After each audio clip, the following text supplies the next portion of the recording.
Empty storefronts, no one on the streets. This was San Francisco's Chinatown at the beginning of the pandemic. Sadly, it has not gotten a whole lot better. But we just learned about a plan to get it thriving once again. KPIX5's Andria Borba has some new details. New at 6. Andria? Well, Ken and Elizabeth, here in Chinatown, leaders are looking for new ideas to revitalize the area, to get the tourists and the foot traffic back to places like Grant Avenue that have fallen very silent during the pandemic.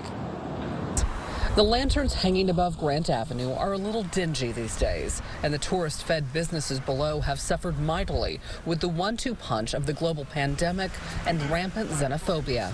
Unlike Amazon, Chinatown did not fare well during this pandemic. Pre-pandemic, 2 out of every 10 storefronts along Grant Avenue were empty and shuttered. Today, that number is 6 out of 10. Out of 930 thriving businesses, only 150 were open in early 2021.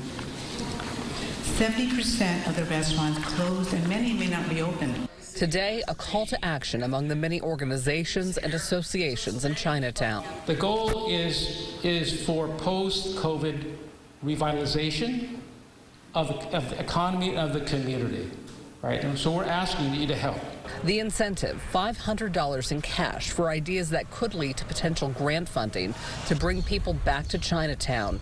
And from the Chinatown Merchants Association, one idea that could transform narrow Grant Avenue entirely, closing at least 2 blocks to traffic and cars. Like a European village, that type of concept. And everyone I've asked and talked to about it has loved the idea. Think of it as the Shared Spaces program on steroids. The proposal already has support from Supervisor Aaron Peskin and Mayor London Breed. Benches that look like giant chopsticks, you know, and why don't we make little seats for children that look like pandas? Or we have stools that are made out of mahjong tiles.